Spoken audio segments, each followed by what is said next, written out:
How can I help? Now, this is a guy with 7 kids, a full-time job. Like, he has plenty of other things to be doing with his time.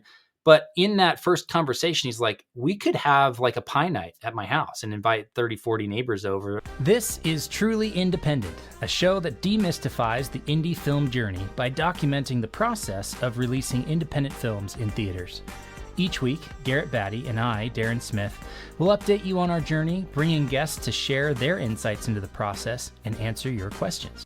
Garrett, hey man, how's it going? Welcome, Darren. Good. How are you doing?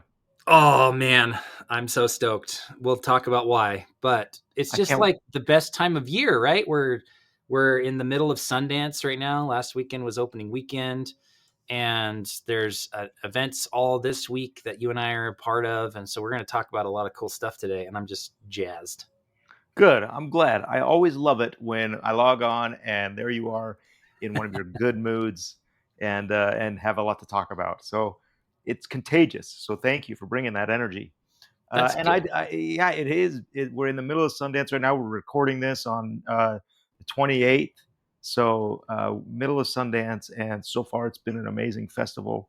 I've had the chance to go up a couple of times to different events. And so I'm excited to talk about those. Yeah, I was a little bummed because I had a bunch of church events on Sunday. And so I was planning on going back up Sunday, but didn't make it back up there. Didn't make it up there yesterday. So I was only up there Friday night. And man, it's just a vibe, as the kids say these days. Like, it was just palpable that like film is happening. This is what I want to be doing. This is the kind of people I want to be spending my time with. Yeah, I went up Saturday night and it was snowing, just like terrible drive up and an amazing, a beautiful drive up, but it was snowing. So if you like that, which I do, and it was beautiful. Mm-hmm. Got to one event, kind of the Impact Lounge there in Prospector. Spent some time there, saw some people I know, visited with some critics, and they were talking about some great films that they had seen. And then I worked my way up to Main Street for an Angel Studios event, which, big announcement, they are releasing Faith of Angels on February 11th on their streaming site. We have a date, folks. We have a date. We have a date. It was great to be at the event. They talked about Brave the Dark, which they had just released in theaters that weekend. So we'll be able to talk about that. But yeah, I just came away totally recharged. There's just a great vibe, and it is independent film is happening and moving the needle and very much alive and thriving. And it's so fun to be a part of it. Yeah, I love it. So kind of related to a festival, there's an opportunity there. A lot of people go to festivals to try to move their projects along, right? They're thinking, oh, there's 10, 20, 50,000 people descending on Park City. There's probably got to be one or two that I could talk to and, connect with, whether it be financiers, investors, executive producers, or whether it be producers, directors, writers, actors. They're all there, right? So how do you do it? Is kind of what we were thinking about talking about today. And then I was also thinking about the question that keeps popping up over and over and over, wherever I'm at, whether it's online or offline, is how do you raise money? Like, that's the thing that every filmmaker needs to crack, because they're good at the creative stuff. They can come up with stories and scripts and projects all day long, but it's bridging that gap between, well, I have a good project, or what I think is a good project. How do I get it financed? So we're going to talk about that today. Does that sound good to you? I think it's great. Yeah, good topics. And it is a question that I think stops a lot of people from making the movie. Like, that is an obstacle on how to raise money, how to find those people. We've touched on it already. I mean, we've been in this development season of our podcast for several episodes. We've talked about pitching and coming up with ideas. But yeah, let's talk about, especially, I mean, you're doing an event tonight with a group of investors. So I can't wait to, I'm going to just let you unload. Like, tell us your secret. How'd you line that up? So where do you want to start? We're taking turns, because last week you had a list of 10, and this week I've got the five W's. So we're going to talk about a fundraising event. Why do you do it? How do you do it? Where do you do it? All those kind of things. I guess the 5 W's and an H, or whatever it is. I don't remember high school grammar or when, where, why, and who, what, where, when, why, and how. wow. Yes. So I think, though, there's a little bit of context that's important here, because I don't want people to take away from this conversation that like, oh, I have a project. I could just spin up an event next week and get 100 people there that are all investors and raise the money I need for the project. Like, that's certainly possible. But for the context in this scenario, I set up this idea for a film fund 20 months ago, like May of 2023. It kind of came out of, it was after we had done The Carpenter. Carpenter. Yeah. I think I maybe even talked to you about an idea like that. At length. And Yeah. I remember I had a call with the law firm that I work with when we were out there. And I was just like, hey, what would this take? And how does this work? And what can you guys tell me about this? And they gave me some good ideas. So, I mean, over 2 years that I've been thinking about this idea of creating a film fund as a producer. So I spent 18 months testing this thing, like setting up meetings, going to lunches with filmmakers, with investors, with people inside, outside of the industry, and saying, can I share this idea with you? I want to see what you think. And what I'm doing in those meetings is testing the tension. This is a phrase that popped up when I was at Utah Film Festival, Utah International Film Festival a couple of weeks ago.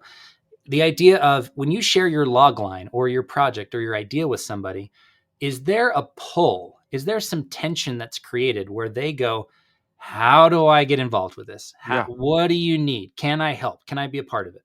Right? If they're leaning in, they're being kind of pulled in, that's a really good sign. So I was doing that for 18 months until I realized I think I've got it. And the moment that I knew I got it was I went out to lunch with a friend, and it was a lunch to be able to talk with his daughter, who was trying to get into film. She's like 16. She'd done a short film and just wanted to talk to some filmmakers. So I was like, yeah, absolutely. I love doing those things. So we talked with her for like 40 minutes. And then the last 20 minutes of the lunch, he's like, well, tell me what you're working on. So I told him about the film fund, and he's like, oh my gosh, that sounds amazing. How can I help? Now, this is a guy with 7 kids, a full-time job. Like, he has plenty of other things to be doing with his time. But in that first conversation, he's like, we could have like a pie night at my house and invite 30, 40 neighbors over. A lot of them have money. It'd be really great to kind of test the waters and see if anyone's interested. And he did that. Like 3-4 weeks later, you and I were at a pie night at his house. So that's a really good sign that you've got some tension that you've created, meaning your idea is good enough to pull people in. So I want to kind of pause there. Maybe I'll just add that you need to know that your idea is ready to go out and pitch before you start putting together a plan, a strategy to do something like a fundraising event. Yeah. So thoughts or questions on that before we move on? No, I think you're right on with things that have been done in the past. And I mean, Film Fund and the Film Fund is what you're doing is not a new idea, and I know you know that. But it's been neat to be able to see you say, this is what I feel like I want to do for, in order to produce a slate of films or to raise money for a slate of films. And you're executing it. I was there for the Pie Night, and it was, I'd say it was a home run as far as presenting and, again, testing the tension, meeting different people, having an opportunity to create warm pitch opportunities. And I think it was a success, and now we're seeing the fruits of that here, I think, at this event. Yeah. I should also add too that like before setting up this event, I had already had 4 people commit to invest in the fund. And so that's another good signal that like doing an event is going to work, right? I've certainly done events in the past, book launch events and other types of events where I've invited 100 people and 6 came and nothing came of it. Like, I've done those events, but in those scenarios, I didn't test the tension. I just said, oh, I want to do an event. And then I did one and it didn't really work very well. Okay. So I was trying to be a lot more methodical with this one. And as you've seen, it's been months that this has been coming together. So with that said, that's kind of the context laid. So how do you do it, right? Let's talk about who, what, where, when, why, and how. I want to start with the why. So why host a fundraising event? I remember reading a book, and I wish I could remember the name of this book. You may have read it. This was like 15 years ago. My buddy Alan and I were reading this book on the way down to LA, And in it, he talks about this phrase of like, I have numerous projects in various stages of development and stuff. But he talked about putting together a fundraising event and inviting a bunch of dentists and stuff who have money and are bored like to come to your event. And I just remember that and going, well, that's maybe a good reason to do an event, but maybe you find different people. So, but the idea of why have an event? Well, the context or the way that I think about fundraising is, and I think we talked about this in the fundraising episode, you're going to have a lot of conversations with people. You're going to have preliminary conversations, introductory conversations, appointments, presentations where you actually pitch what your project is, like hundreds of conversations, at least 100. Like I would set everyone's minimum number of conversations to have if you're going to fundraise for a project or a fund at 100 conversations with people that can invest, right? Not just me talking to you and you talking to me, because that's a conversation, but it's not one that can lead to an investment, right? So how do you have 100 conversations and how long do you want it to take? So I started having one-on-one convos in November and December, and I was trying to get a lot done before the Christmas lull where everybody just kind of goes offline and doesn't respond to texts and emails for 2 weeks. But I had 4 or 5 of those and they were all really positive. And so, okay, great. If I do 1 or 2 of these a week, it's going to take me a year to talk to 100 people, which is what I think I'm going to need to do in order to raise this fund. So that's why I decided to implement this strategy of a fundraising event, because if I can get 100 investors into the same room in the same night for 2 hours together and pitch them all at the same time, A, that's a really good leverage, like it's good use of my time. And B, there's a different feeling with 100 people in the room who are all like, ooh, I want in on this. Oh, this is exciting. Oh, I'm already invested, compared to one-on-one at a Starbucks where it's noisy and there's people checking in on you and all that kind of stuff. Yeah. So that's why. I think one of the things too is, and maybe this is another W, but you've set it up at a great event. Already there's buzz about film and there's interest in, we're at Sundance at the Independent Film Festival. And so maybe you're going to talk about that. But as far as why, because there's already this kind of zenith where people are very excited about making deals and hearing about stories and being a part of what is going on. So I think it's a really smart play in part of your why. Exactly. Thank you. So why don't we just jump to when, because that's where I was thinking about that one. Oh, nice. So when I was thinking about putting an event together, I was like, well, it can't be November, December, like it's holidays and people are busy and there's already 50 parties that people are going to. And so the thought was, it's 2 parts. One is I'm ready now. Like I want to raise the money right now. I'm ready to do this. So as soon as possible was kind of the initial thought from my end. But then I spent a little bit of time thinking about what's going on in Utah in January. Well, obviously Sundance is happening. Now, opening weekend, like Thursday, Friday, Saturday, Sunday, even into Monday, is usually pretty jam-packed with parties and events and scheduled stuff that the festival and all the different vendors and sponsors are hosting. And so trying to compete with that felt like not a smart idea. But then on top of that, this week is Utah Tech Week, which has become a big event. My friend Trent started it 4, 5, 6 years ago with like a group of 20 people who did a run in the morning for 2 hours or something. And it's turned into this week-long event where there's 200 self-hosted events for the Utah tech scene. And it's everything from come play ping pong to investor summits to, after hours and, drinks and all that kind of stuff. Like there's panels and pitch fests and there's everything. It runs the gamut now. So it's like, well, I could actually get a lot of people from that community to come to my event if I host it the same week, because then I get the free awareness of it's also listed on the Utah Tech Week schedule and it's on my own Luma page. So maybe that's what we talk about. How do you do it? We use different platforms. So for me, it just felt like, well, this is the week to do it for sure. Monday nights are hard. Wednesday nights are not good for me and my family. Friday nights aren't good. Saturdays aren't good. By that time, people have already left Sundance. So I was like, okay, Tuesday probably makes sense. And so that's where it kind of leads to where to do it. So once I decided when, I started having to think about where am I going to do this and can I get the space so that it's going to work out. So you can do it. Um, One thing but on yeah, the when, Darren, that I'll mention is, as you were talking about that, it's as deliberate as choosing a release date for the film, right?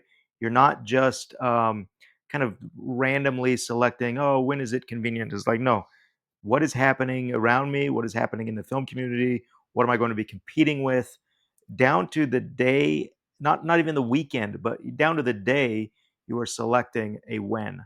And I think that that's very insightful and very helpful. Even as we're releasing film or starting production or whatever, pay attention. A filmmaker has got to pay attention to the when. yeah.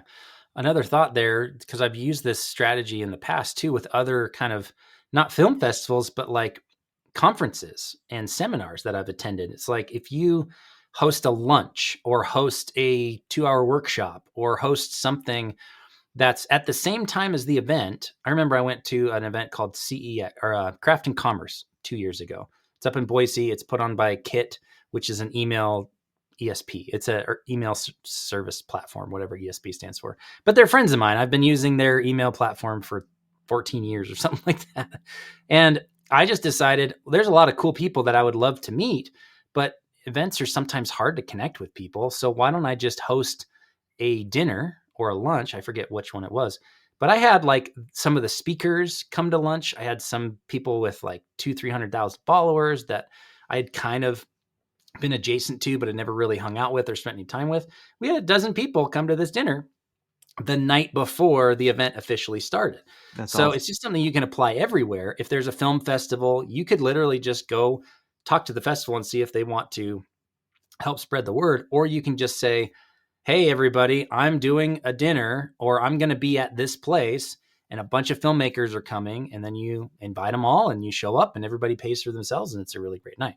So you Yeah. can use that win strategy, with anything. It doesn't just have to be a fundraising event. And the where, you were getting into the where, I'm so excited that you have this location. I was. So we did why, when, where. We're going out of the order that is typically here, but that's okay.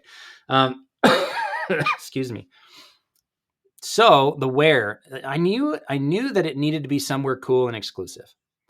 That's just was kind of the vibe that I knew that I needed up front. And also thinking about, this is just kind of what I think about all the time as a producer, is where do I have some leverage? Who do I know? Who do I have connections with? Where can I get maybe even for free? And so I had already hosted an event back in October for the producers network that we have here in Utah that you also came to. And we hosted it at the Utah Film Studios up in Park City, which is a massive venue. They have a cool annex that's like, bare bones. Like the room isn't finished yet. The walls are kind of bare and it's kind of a cool vibe. But then they got to take a tour of the facility, which is something pretty exclusive. You can't just show up, knock on the door and be like, hey, can I get a tour? I'm sure Marshall would do that because he's a cool, nice guy. But like most people don't think that they could just go to the film studio and walk around, right? Sure. But how many people are here in Utah that are in tech, that are in startups, investment, VC, all those kind of things, which is really big here in Utah? How many of them have had an opportunity to go to a film studio before? Sure. And Right? it's a great offer for the film studio because you're saying, hey, I'm going to bring a large group of uh, potential investors, film related people to the studio for an event. Studio seems like they would be very interested in having that type of publicity, that type of awareness created for them.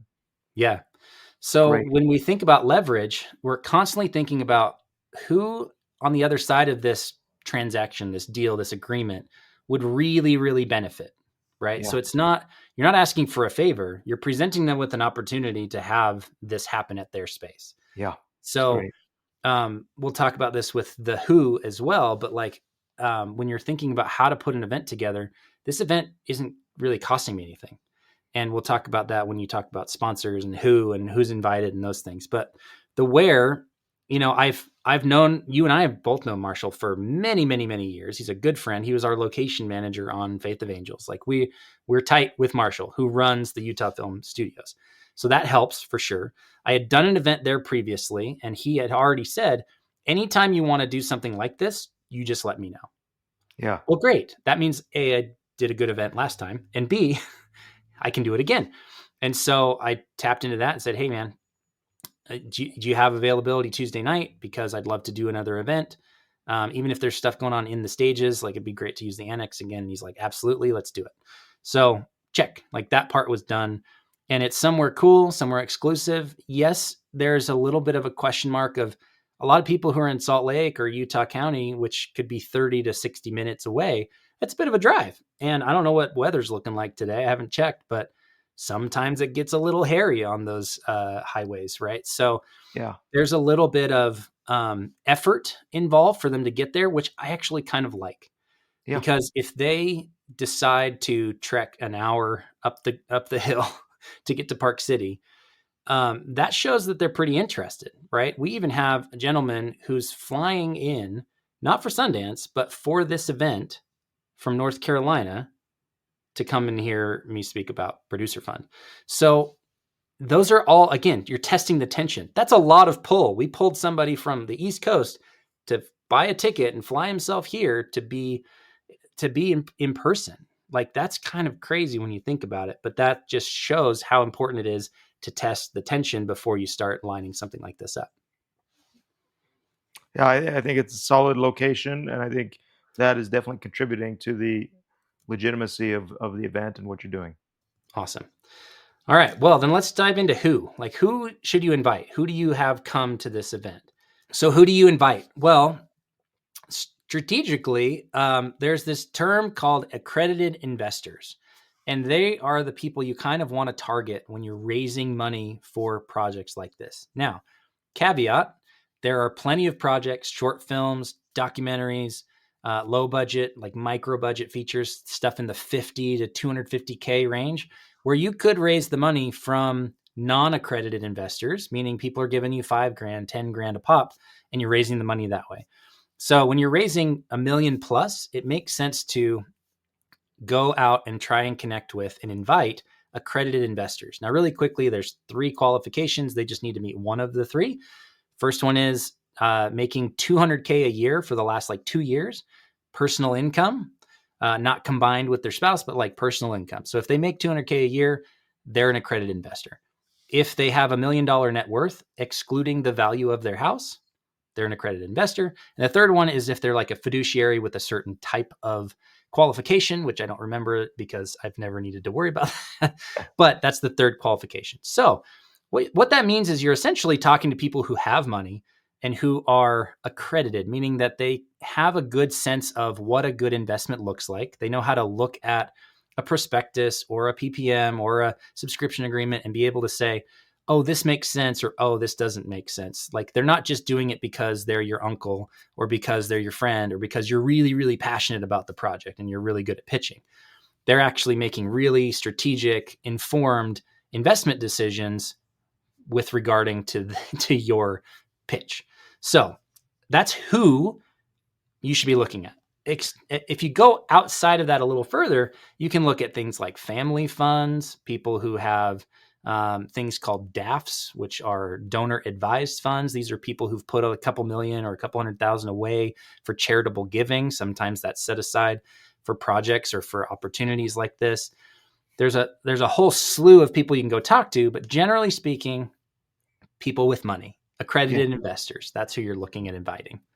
Darren, it can be an intimidating invite, right? Because as a filmmaker, I mean, typically a lot of independent filmmakers, we didn't go to business school. We don't have an MBA. We're not familiar with PPMs and offerings and putting all those things to securities and that thing. And so to invite a room full of accredited investors who are accustomed to looking at that type of content and to say, here's my idea for a film fund, or here's my idea for a movie, or here's my pitch or my story I want to tell. The questions that you're going to get are most likely what's the IRR, what's you know, more investor related questions. So how do you prepare for that type of thing, Yeah. that type of response? Well, you do it. I mean, part of it is you shift your mindset as a producer to go, oh, I'm not just a creative producer. I'm not just a production guy or gal. You're not just there for running the show during production and prep. If you want to start raising money, then you have to expand your skill set and your experience and understanding and knowledge to be able to learn what all these things are and how it works and what the process is and how to speak investor. And so a lot of it is practice. You can definitely read books. You can definitely listen to podcasts. You can definitely talk to people who have already done it before. And I love the principle that Derek Sivers shared in his book, Your Music and People. He says the fastest way to get anywhere is to call the destination and ask for directions. And so who's already done it? And I mean, a subtle aside is like, I'm doing a lot of that work as well on my blog, on this podcast. You and I are doing this together to be able to say, we've cracked a couple things, so we're going to share it. And so we're kind of giving the directions. I mean, that's what this episode is. It's like, here's how I did it. You can follow the same process. And Yeah. so for Yeah. me, it was a lot of conversations, a lot of reading books, a lot of listening to podcasts, and just testing it. Again, 18 months of having conversations. There was a week where 2 or 3 different people in 3 separate conversations brought up DAFs, donor advised funds, and I'd never heard of them. What on earth is a donor advised fund? And the more that I looked into it, the more I was like, oh my gosh, this is an untapped opportunity. I should be figuring this out. And so I spent a lot of time researching what DAFs were. And that was like 10 hours of 1 week of my time figuring out what a DAF is and how it works and how to talk to people who have them or who maybe want to have them and where can I direct them. And even going to the point where now I have 3 people who can set up a DAF for you. If you're a person with money who wants to put some aside for charitable giving, I could connect you with people who set those up. Yeah. So it's just kind of running the full gamut of, okay, if I'm going to know what these are, I'm going to get really embedded into that world. I feel like I've done that, right? So it's just kind of taking the mindset of no one else is going to do it. It's my responsibility to figure it out and know how to speak the language and know what these questions and answers are. And that just comes with time and doing it. Yeah. Unfortunately, everybody wants the quick answer. I'm like, I don't have a quick answer for you. Well, no, I mean, that's a great answer. And it just shows that, like, there's more. I mean, if you're going to treat this as a career and as a business, right? Yes, the idea is come up with a great story. That's fun. And go out and make your movie. And that's great. But to rinse and repeat and to do that over and watch your budgets increase and your return potential increase, you have to like step up. And I think that that's what you're doing. It's awesome. Yeah. So then the question becomes, well, where do you find these people and how do you send out an invite? Well, I will say it's way easier to invite people to an event that's a really cool event at a really cool place than it is to say, hey, can I pitch you my project, right? So it's actually a really great strategic decision to do something like a fundraising event because it's kind of, it takes the edge off of the request. It's not saying, will you invest in my thing? It's saying, I'm putting this together. It's going to be awesome. You don't have to do anything. Just come and have a good time. And there's going to be a lot of other cool people there. And the way that you present it shows people, oh, this is thoughtfully done. It's put together. There's going to be other cool people there. It sounds like a great event. I would like to go to that. Great. And then they RSVP, right? So where do you find them? Honestly, I'm going to say it again. Do you know what I'm going to say? You're going to say something that starts with LinkedIn. It sounds like LinkedIn. It rhymes with LinkedIn. Yeah, I'm not joking, but it is bonkers how easy it is. And again, I think there's some context here that's important. I've been talking about indie film, producing, fundraising, investing in indie film for 6 or 8 months, every single day on LinkedIn. We were documenting our entire process of releasing our 2 movies last year. Like that's when it started, June, July last year. Every day we were talking about film on LinkedIn. And so there have been people who have been paying attention since last summer. And when you talk about something consistently at the level that we're talking about it, like meaning we're doing it, we're in the trenches right now and we're talking about it, A, that's impressive. B, it gives people a sense of, oh, this is what they do. And so there's a level of trust when you say, hey, I'm hosting an event, a Utah Film Investors Summit. They go, well, that makes sense because you are someone who would host an event like that. If I said, hey, I'm hosting an AI summit, people would be like, what are you talking about? Because I never talk about AI. So it doesn't make any sense. So a lot of this is like thinking about what's the run up, what's the lead up to something like going out and pitching a project or going out and raising money or going out and hosting an event. Well, what are you doing in the 3 and 6 months before that make people really comfortable to go, oh yeah, that makes sense. Makes sense that they would be doing something like that. I will click to find out more. Right. So LinkedIn was like number one for me. It was a lot of, I mean, you can literally type in angel investor in quotations, like quotation, angel investor, quotation. And for me, it popped up 15,000 people who have angel investor in their bio on LinkedIn. And a couple hundred of them were first degree connections of mine. Yeah. Meaning, here's a secret for you. You can click on their contact info if you're a first degree connection, and it will show you their email address because LinkedIn is awesome. So instead of messaging them on LinkedIn and hoping they get your DM, send them an email, which you have because you're connected. And so I just did that over and over and over again. I can pull up the spreadsheet and show you 100 people one week, 100 people the next week, 100 people the next week. Every week I was messaging and inviting at least 100 people to this event. Now, how many are coming? Well, there's 100 people RSVP'd, and they are 80 to 90% accredited investors. We have some actors coming. We have some industry people coming. We have some people that are just kind of impressive, that are fun, that are going to be there, which makes the event cooler, but mostly accredited investors who have RSVP'd. It's cool. It's great. So LinkedIn, number one for me. Number two is Bridge, a Bridge connector. Who is someone who already has the network you need? To me, this was the friend that I went to lunch with back in October, November last year. Yeah. He has the network. He's in this world and is very connected because he's a salesperson. And he's just got that vibe of like, he will just start pitching you. Yeah. So who are the people who already have the network that you need? And for me, I would say it's lucky, but honestly, it's been very strategic. The last 15 years, I've been adjacent to and attending events put on by Silicon Slopes and VC communities and people that are hosting events for investors and startups and CEOs and people in the tech industry here in Utah, because that's where all the money is in Utah. There's a little bit of, film money in Park City, but it's hard to tap into.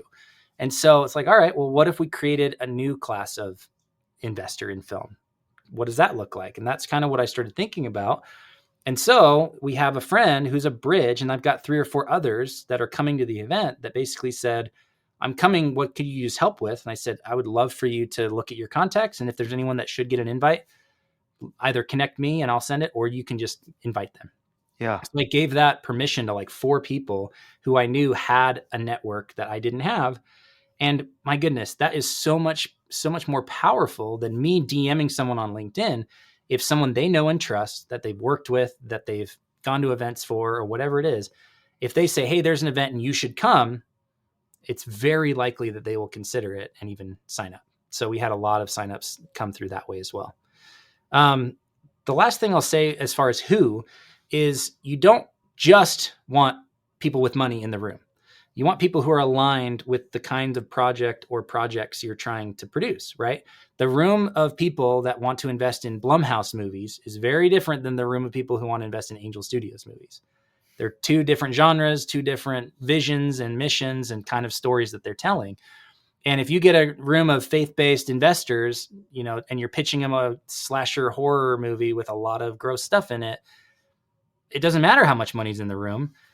They're not going to get, they're not going to get on board. So you got to be conscious what's this group of tonight? What's that? So just maybe a selfish question. What's this group tonight? What projects should I bring to pitch?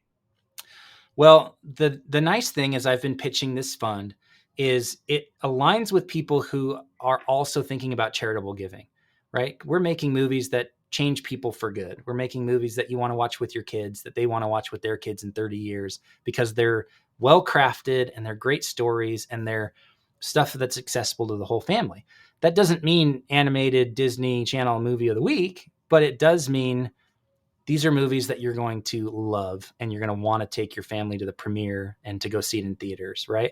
Because the only kind of content, the only kind of films that are coming out serving that audience are animated movies recently, right? It's the Disneys and Pixars and the animated stuff, which is great. I love going to the theater with my boys and watching those movies, but man, I would put Faith of Angels in that category, right? It's a story about a boy who's lost in the mind, and there's a lot of teens involved. And like my kids came and saw it and invited their friends, because dad produced this movie, but also it's a movie that they liked watching and wanted to tell their friends about and invite them to come see it. So movies like that.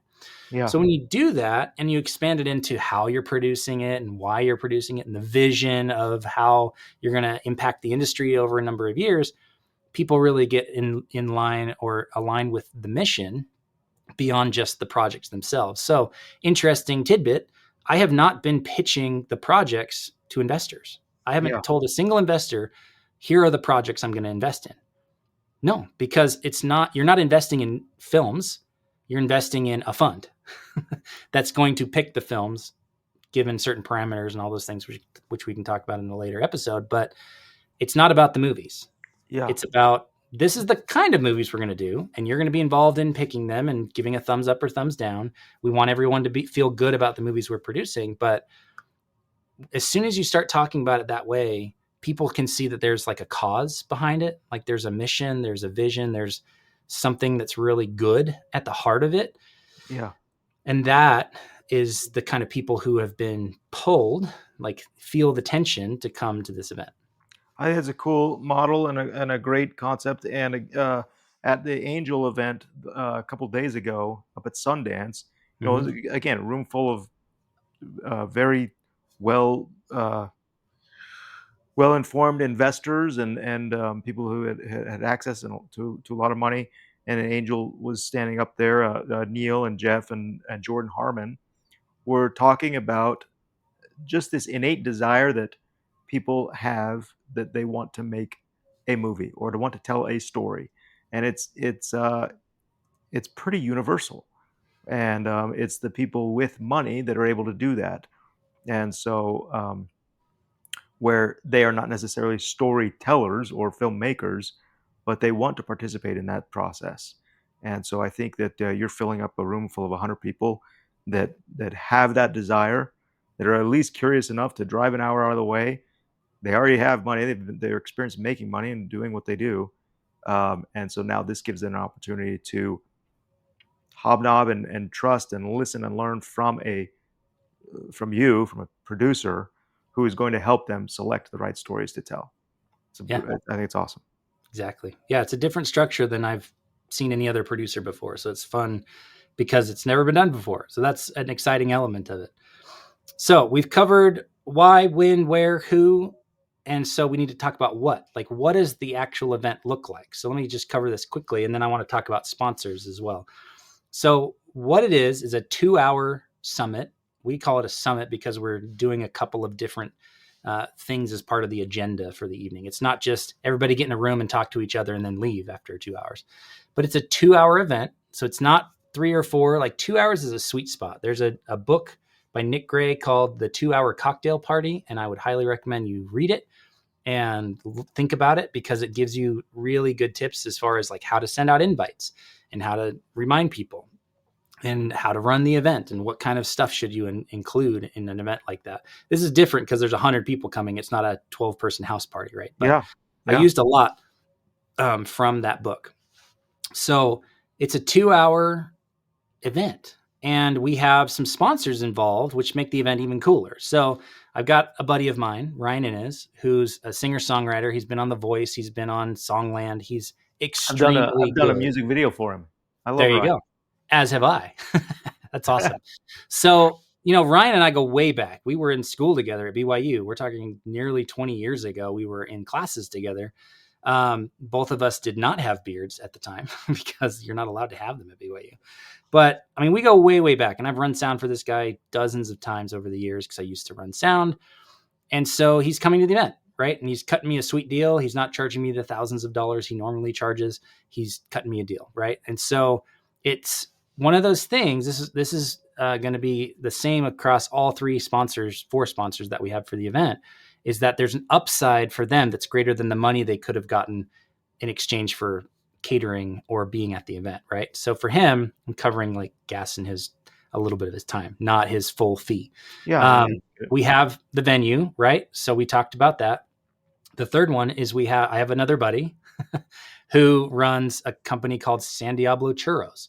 And I met him 8 years ago when he was just starting out. He was at a house party that I was at.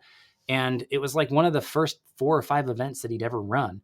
And they were amazing. And he was cool. And we went and got tacos after. And we ran a Spartan race together like a year after that. Like, we're just buddies. Yeah. But he runs this company that's now been on Shark Tank and has won best of state, best pastry like 6 years in a row. Like, he's a super talented, successful dude. So I said, hey, Scott, I'm hosting this event. I thought of you first, and listen to the way that I'm kind of presenting this or packaging it or positioning it, because it's not, hey, will you come and do this event for free for me? Right. It's, hey, I'm hosting this event and I have room for 2 sponsors. And I thought of you first because I wanted to give you the opportunity. Let me tell you about the event. It's a Utah Film Investor Summit. I got 100 investors, like CEOs, people with companies, people that are in VC funds and host their own events and stuff all the time. They're coming to this event. So I wanted to see if that's something you'd be interested in. Normally, I'd have like a $500 budget, but if you wanted to comp that and come, I'll give you 2 minutes to kind of pitch the room so that you can tell them about what you're up to. And he's like, oh my gosh, dude, thank you for thinking of me. That's amazing. 100%. I want to be there. That was his response on the first call. Right. Yeah. And so then I said, hey, do you know anyone, because he's always doing events, do you know anyone that could do drinks? Right. I would love to have like a soda bar or something like that. He's like, oh yeah, there's this guy, Ethan. Let me text him. Let me connect you. He'll do it. So because of Scott's recommendation, Ethan is doing the same thing. Instead of me paying him $500 for the event, which it typically would be $1,500 or $2,000, I think, is comping the event, like paying out of his pocket for the supplies, for the drinks, for his people, all their time. He's paying that in order to be there at the event and get 2-3 minutes to pitch the room. So how you position that is really important. But essentially, the venue, the musical guest, the churros and the drinks were all free. Not because they're doing me a favor, but because I created something that was more valuable to them than the dollars they could have gotten just for catering the event. Yeah. Brilliant. And so is there a schedule? We show up at 7 and Ryan sings a set, and then we go to pitch? Yeah, I can talk about that. So it's a 6 to 8. I try to do it a little earlier. 7's pretty typical for these things, but I figured 6 to 8 lets them drive home at 8 o'clock and be home by 9, which isn't too late for people. If it went from 7 to 9, then they're getting home at 10:30. And on a Tuesday, that might wreck your week a little bit.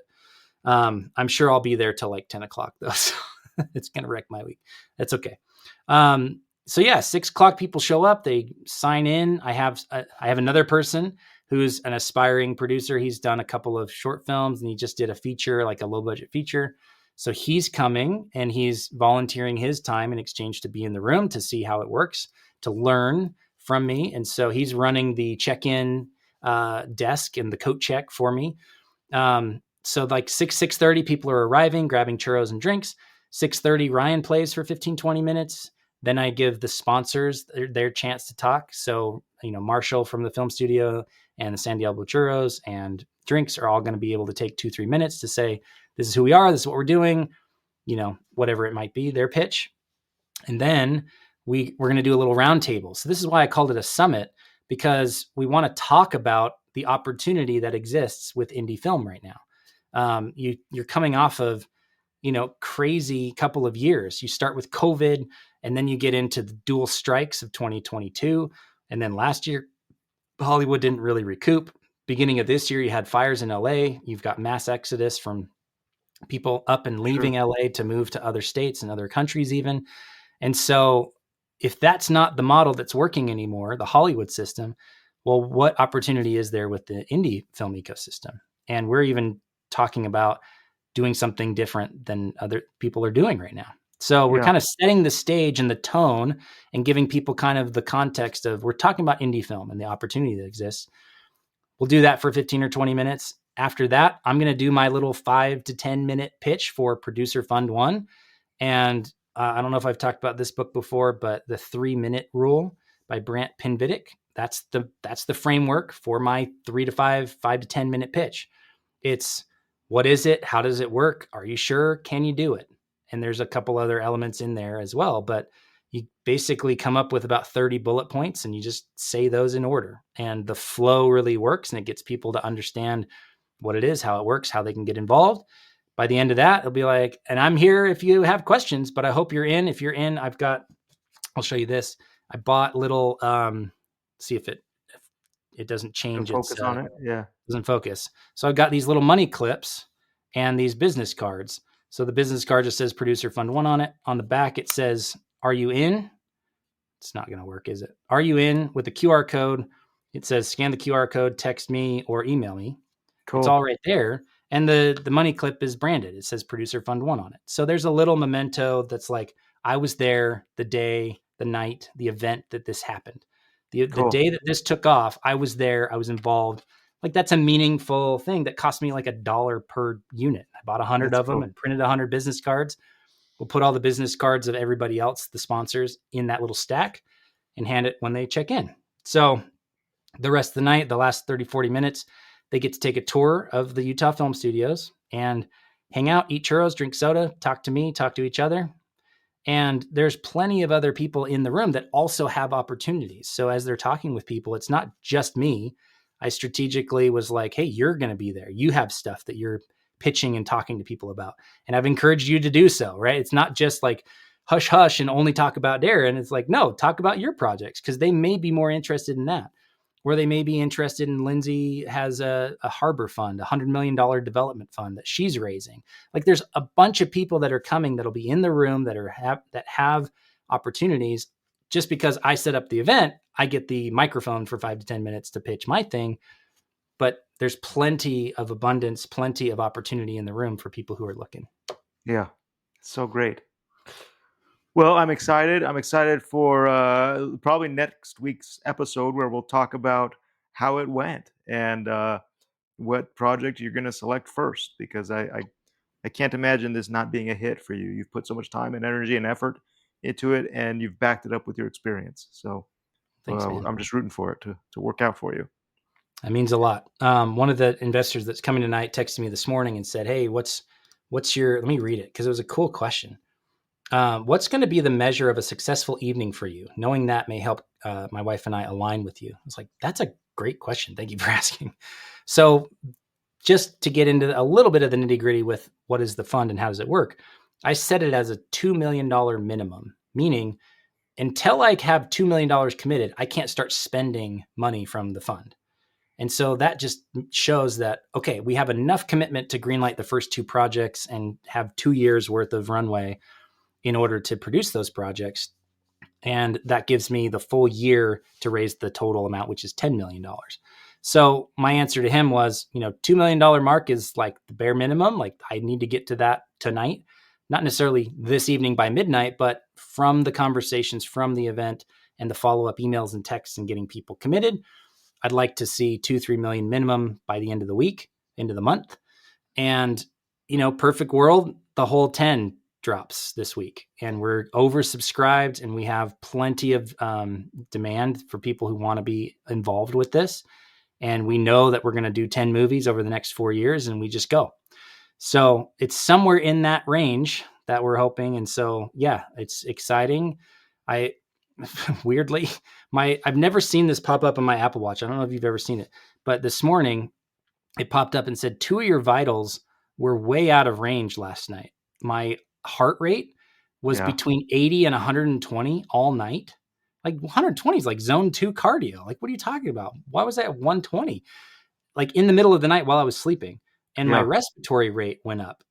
It's normally like 12 and it went up to 16, which is a 33% increase. That's a massive change. And it showed me the graph, and it was like, here's your normal, and then ding ding, like these two are up here. What happened last night? And I genuinely wonder how much of it is just like the excitement and anticipation for tonight, because it's been a few years. It has been a few years, but a few months of very focused, invested time in order to get to this point. So very, very excited. 100% of that, occurrence is because of that energy and excitement. Yeah. So that's amazing. Well, I'm again so excited for you, and I look forward to seeing you tonight at 6 o'clock. We'll be there. Thanks so Excited. much, man. Cannot wait. It's going to be a good time. Okay. Any other questions or comments or anything? I did have somebody reach out and wants to know. Uh, they've put together a feature length documentary, and they're looking for theatrical. You know, who can. This is their first film. They've gotten a write up. I'm just reading this text right now. We got a write up on MLB.com. We're not sure how to get the film to a wider audience. It's a documentary. We'd love to get it streaming somewhere, and ideally even do a little theatrical release. Is there a distributor that you'd recommend that would not take advantage of us? Yeah. Great. Well, Already a great mindset. Be careful. It's your first film, and you don't want to be taken advantage of. yeah. But what a fun spot to be in, I guess, to be able to be getting some traction on your first film. I mean, I think that if they're getting write-ups on MLB, it might be worth doing some festivals, especially for a documentary, feature-length documentary. It looks like a great topic. It's about the Trappers, the longest winning baseball streak in history, Oh, which nice. is kind of a fun thing. That Um, sounds awesome. yeah. So I'd do festivals, and as you talk to any filmmaker, put your film in festivals, and as it gets screened and selected, try to go to those that where you've done your research and you know that there will be distributors in the audience, or invite distributors in the audience, and start talking to them and get a good idea of who you might work with, who could do with your film what you want done with the film. Or you can also look at self-releasing through some of the aggregators out there, and that's a great, just a simple online search for feature film aggregators or streaming aggregators helps. There are several that come up, and check the reviews and maybe reach out to other filmmakers that are distributed through them and find out what their experience has been. But there's no shortage of ways to get your film out there. Yeah. I would just echo what I said earlier, which is call the destination and ask for directions. Like, what are the other sports documentaries that have had a successful theatrical release? And if there are none, then that says something about what you're up against. But if there are some, guess what? You can go find the filmmaker. And you know what filmmakers like? People calling them and asking them questions about their movies. So I guarantee if you find the director or the producer of another documentary that did well and said, hey, I watched your thing, I love it, congrats on the success, I wondered if I could ask a few questions about your distribution strategy. I have got a documentary that we're looking at doing right now. Yeah. Right? I mean, you could ask 5 or 10 people that and get a couple of calls and probably find someone. And what's great about that strategy is they can just put you in touch with the director or the distributor they used. They Yeah. know who they are. So if it's XYZ Releasing or whatever the company is, they go, well, you should just talk to Garrett over here at this company and I'll put you in touch. Well, there Yeah. you go. Now you don't have to wait for a festival and hope that they're there. You're taking a more proactive approach of, who do I want to work with? Well, there's maybe 5 or 10 distributors that are really great fits. How do you get in touch with them? Well, Yeah. what movies have they already done? Talk to the filmmakers, get to them. That's what I would do. I love it. For this particular one, I'm going to refer them to some friends of mine who made a movie about a surfer, and it got distributed through a distributor called Sidewinder Films. Nice. And it's been on PBS and been out. It had a theatrical run, and again, probably aligns with what another sports themed movie. So yeah, there's definitely people out there. You don't always feel like you have to just run to Netflix and take a no rewards deal. Yeah. You could also look at Fathom Events. They do a lot of documentaries as well, and they just kind of do a weekend release. But you can get $1-2 million in a weekend because they have the channel already to get 100,000 or 500,000 people out to an event. and you make it more of an event release rather than a typical traditional theatrical release. And then that boosts your post theatrical as well because you did it. So Yeah. that's maybe something to think about as well. Awesome. Yeah, dude. Anything else? This has been a good episode, man. Very informative. I need to let you rest your voice. You got a big event coming up. I'm very excited. It's all just gratitude and excitement at this point. There's no nervous energy. It's just good. It's also, not to keep being long-winded, but like I've done a lot of events over the years. I've hosted dozens. I've done podcasts and speaking and interviews and like all these things. So this isn't the first time. Yeah. So if you're listening to this and going, well, there's no way I could do that. Well, start small. Start with a house event. Like invite 6 people over and pitch them your project and say, I just want to practice this, or whatever it is for you that it feels comfortable, and then work your way up to it. So not to say that I'm anything special, but it always bumps me out a little bit when people are like, well, I could never do that. It's not available to me because I haven't done XYZ. It's like, well, I hadn't done it either until I did it. And, I've been at this 18 years. Like, yeah, it takes time, but I hope the takeaway is it's possible. Like, I'm just some dude in Provo, Utah, of all places, that's doing this stuff, and it's going to work. Whether it's tonight or whether it's 3 months from now or 12 months from now, I don't care. It's going to work.